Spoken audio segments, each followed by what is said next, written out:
श्री कृष्णाय नमः। श्रीमद् आचार्य चरण कमलेभ्यो नमः। श्री गोपी जनवल्लभाय नमः। श्रीमद् वल्लभाचार्य जी की निज वार्ता प्रसंग 24। श्री आचार्य जी महाप्रभु एक दिन श्री गोकुल पधारे। वहाँ श्री ठकुरानी घाट के ऊपर स्नान करके अपनी बैठक में विराजे। सब भगवदीय आगे खड़े थे। उस समय एक ब्राह्मण राघव दास इस नाम का साधु आया।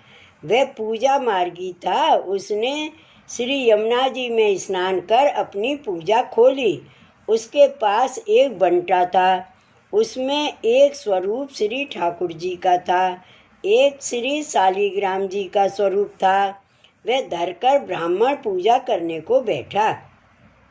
धूप दीप नैवेद्य धरकर पीछे उसने श्री ठाकुर जी के स्वरूप को बंटा में पधरा दिया और छाती पर शालिग्राम धरकर और बंटा को बंद कर दिया। उस समय श्री आचार्य जी महाप्रभु की दृष्टि पड़ी।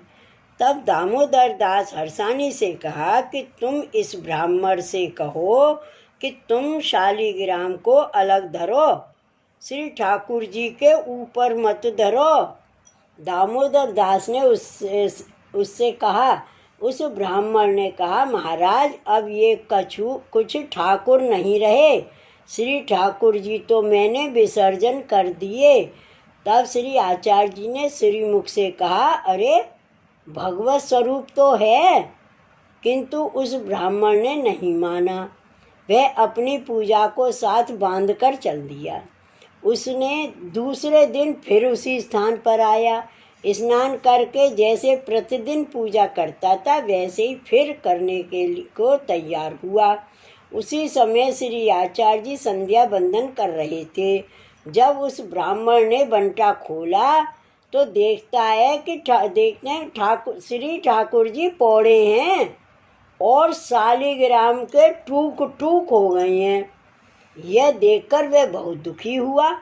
श्री आचार्य जी महाप्रभु से कहा, महाराज कल मैंने आपकी बात को नहीं माना तो मेरे शालिग्राम के टूक टूक हो गए। अब मैं क्या करूं? तब आपने कहा, तू फिर ऐसा काम नहीं करे तो तेरे श्री शालिग्राम जी अच्छे तो हो सकते हैं। उसने कहा कि महाराज अब मैं फिर ऐसा नहीं करूँगा। तब आपने श्रीमुख से कहा, तू इन टूक टूक को जोड़।